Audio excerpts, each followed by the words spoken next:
Bonsoir à tous et bienvenue dans votre journal. À la une ce soir, Lisanne devant le conseil de prud'homme aujourd'hui. L'ancienne collaboratrice de Jean Germain dans l'affaire dite des mariages chinois conteste son licenciement et réclame 130 000 €. Toujours pas d'accord entre les socialistes et les communistes de Saint-Pierre-des-Corps. Une première en 43 ans dans le fief communiste de la sénatrice maire Marie-France Beaufils. Et puis fin du mercato en football dans 2 jours. Andy Delors reste au Tour FC. On vous présente ce soir la toute nouvelle recrue du club, Bogdan Milosevic, un Serbe de 24 ans. Bonsoir à tous. Lisanne devant le conseil de prud'homme aujourd'hui. L'ancienne collaboratrice de Jean Germain dans l'affaire dite des mariages chinois conteste son licenciement de Tours Val-de-Loire Tourisme. Elle réclame 130 000 € de dommages et intérêts. Son avocat, Maître Chotan, cherche à impliquer le sénateur maire de Tours et non le directeur général de cette société. Les précisions d'Aurélie Renaud. Pour faire valoir ses droits, Lisanne a besoin de savoir contre qui elle plaide. C'est ce qu'a déclaré son avocat, Maître Chotan. Durant l'audience, ce dernier s'interroge. Qui représente la SPL, la Société publique Tours Val-de-Loire Tourisme, qui a recruté puis licencié Lisanne au sein de cette structure? Jean-François Lemarchand, son directeur général, ou bien l'actionnaire majoritaire de la SPL, à savoir Tours Plus, présidé par Jean Germain? Quand on me notifie des conclusions, c'est-à-dire l'argumentation, en mettant simplement le nom de la société, ça ne me permet pas de savoir qui représente la société. En fonction de ça, je comprendrai mieux qui l'a embauché et qui l'a licencié. L'avocat de la SPL, Maître Gillet, qui n'a pas souhaité répondre à nos questions, se dit étonné des faits soulevés par son confrère. L'employeur de Lisanne n'est ni Jean Germain ni Jean-François Lemarchand, c'est Tours Val-de-Loire Tourisme, dit-il, en fournissant les statuts de la structure et en demandant simultanément que Maître Chotan soit débouté de sa demande de renvoi. À 5 jours de la confrontation entre Lisanne et Jean Germain au sujet d'une autre affaire, celle des mariages chinois, le défenseur de Lisanne donne le ton. Je cite, « Il y a beaucoup de choses à dire sur ce licenciement, aussi bien ici que devant une autre juridiction. » Mon contradicteur qui considère que les deux choses sont totalement distinctes. Non, l'un est la continuité de l'autre et l'autre est la continuité de l'un, si je puis dire. 130 000 € de dommages et intérêts, c'est ce que demande la défense de Lisanne pour licenciement abusif. L'affaire a été mise en délibéré au 26 mars prochain. La confrontation entre Jean Germain et Lisanne aura lieu le 4 février. À Tours, une plainte pour harcèlement secoue l'internat Grandmont. Un jeune garçon scolarisé au lycée Becquerel de Tours affirme avoir été victime de brimades et de vexations de la part de ses camarades. Originaire de Celles-sur-Cher, dans le Loir-et-Cher, où ses parents ont porté plainte, le jeune lycéen aurait perdu beaucoup de poids ces derniers mois. Une situation alarmante que l'internat n'a pas relevée. Une enquête a été ouverte. La direction des services académiques de l'éducation nationale se montre très prudente. Municipal à présent, TV Tours Val-de-Loire vous emmène ce soir à Saint-Pierre-des-Corps. Le Parti socialiste pourrait se présenter sur une liste autonome, une première en 43 ans dans le fief de la sénatrice maire communiste Marie-France Beaufils. Divergence de vues sur le projet mais aussi sur la constitution de la liste. Les socialistes et les communistes ne parviennent pas à trouver d'accord. La question est remontée jusqu'aux instances départementales du parti. Dernière négociation, ce soir, faute d'accord à la fin de la semaine, le PS partira seul au municipal. Florent Carrière. Nous sommes prêts, nous avons une liste et un programme, mais j'espère que nous n'en arriverons pas là. Jamais depuis 1971, le PS et le PC corpo-pétrusien ne se sont retrouvés dans une telle situation. Et pourtant, la menace d'une gauche divisée au premier tour est bien réelle à Saint-Pierre, tant les approches de chacun sont différentes dans le cadre des négociations.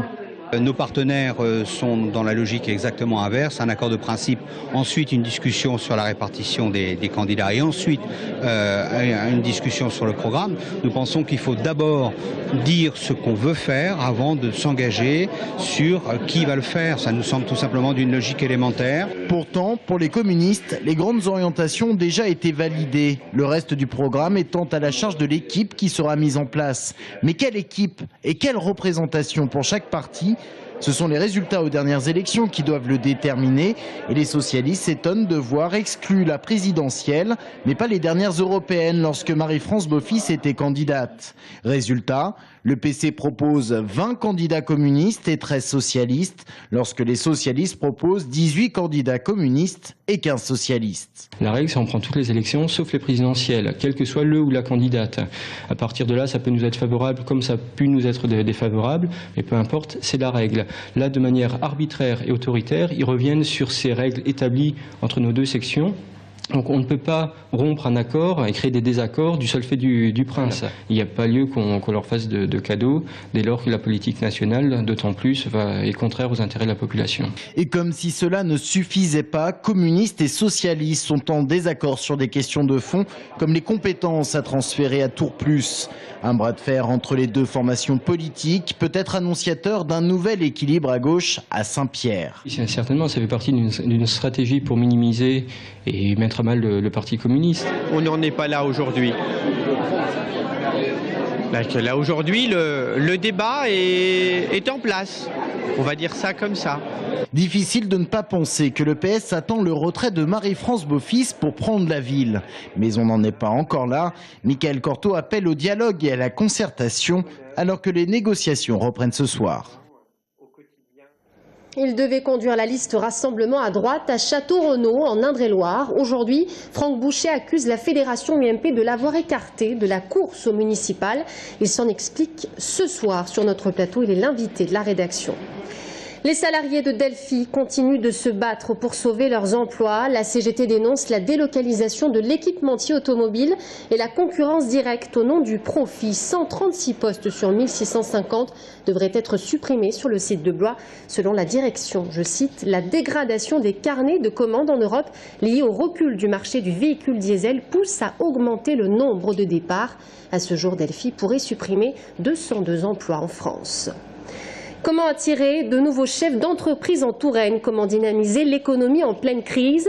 Demain, le président du Conseil général d'Indre-et-Loire, Frédéric Thomas, invite le patron de la région Centre, François Bonneau, pour une session extraordinaire. Frédéric Thomas qui sera l'invité de la rédaction demain soir. La culture pèse lourd dans l'économie française. Elle représente 3,2% du PIB en 2011 et 670 000 emplois en France, selon une étude publiée au début du mois par le ministère de l'économie.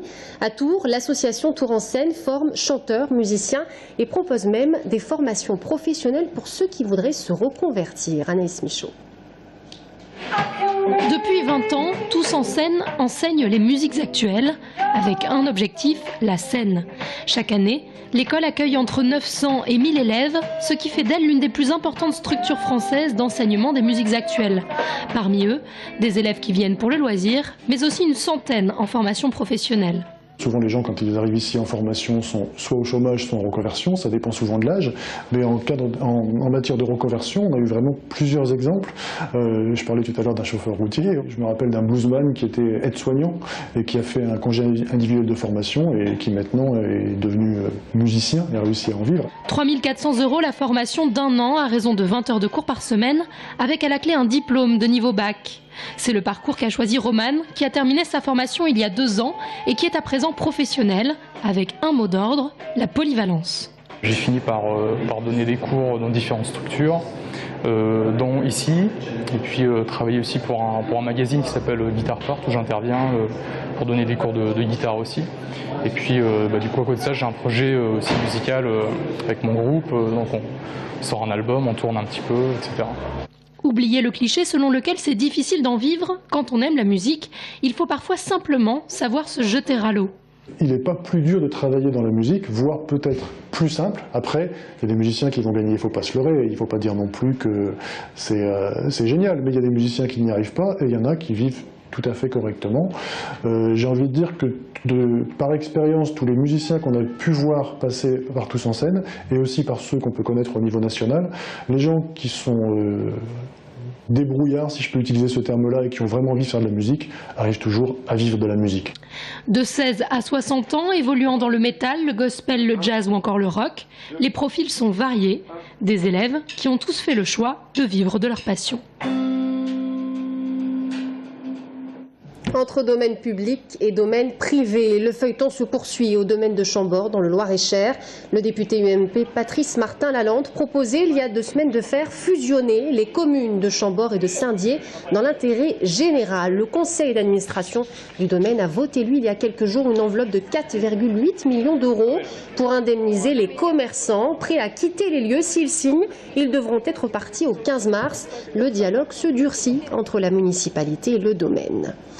Fin du mercato dans 2 jours. La nouvelle recrue du Tour FC s'appelle Bogdan Milosevic, un défenseur serbe de 24 ans qui vient tout juste de signer un contrat de 6 mois avec une option d'achat de 2 saisons supplémentaires. Quant à Andy Delors, il ne quittera pas le club. Romain Delville. Bogdan Milosevic est donc la première et a priori la dernière recrue du Tour Football Club version 2014. Défenseur central serbe évoluant jusqu'alors dans le championnat de son pays, il est prêté au club tourangeau jusqu'à la fin de saison avec option d'achat. Sa mission, stabiliser la 15e défense de Ligue 2. Il a été présenté à la presse aujourd'hui, accompagné d'un traducteur, à la suite d'une batterie de tests médicaux. J'ai choisi le TFC parce que j'ai jugé que le club a des chances de monter en Ligue 1. Venir à Tours, c'est un tremplin réel pour jouer plus haut en France. La ville est belle et l'ambiance au club est très bonne, ce qui est rarissime. Olivier Pantaloni l'avait répété au mois de janvier, pas question d'empiler les joueurs dans le vestiaire. Si Milosevic a été engagé, c'est pour vite intégrer le 11 de départ. Ça fait quelque temps qu'il nous a été proposé, on a eu le temps d'en discuter, de peser le pour et le contre. Moi j'ai vu des images de ce joueur qui me paraît fort intéressant, donc oui sincèrement j'ai le sentiment qu'il va nous amener un plus. Quant au mercato côté tourangeau, ça ne devrait plus bouger à 2 jours de la fin du marché d'hiver. Andy Delors n'est pas parti à Rennes, qui a fait son marché aussi en Ligue 2 en engageant le joueur de la JOC Rennes-Tep. Bourreau des Tourangeaux à la 13e journée, il en avait planté 3. Je pense sincèrement qu'il est terminé, oui. Sorti, je ne vois pas qui pourrait s'en aller. Et arrivé, je ne vois pas non plus pourquoi on rajouterait un joueur dans l'effectif. Aujourd'hui, on a obtenu le joueur qui nous manquait. Peut-être pas la peine d'aller plus loin. Et puis de toute manière, même financièrement, je ne sais pas si véritablement on en a la possibilité. Sauf coup de théâtre, Milosevic sera la recrue tourangelle du mercato. Il pourrait être qualifié pour accueillir Nancy le 10 février.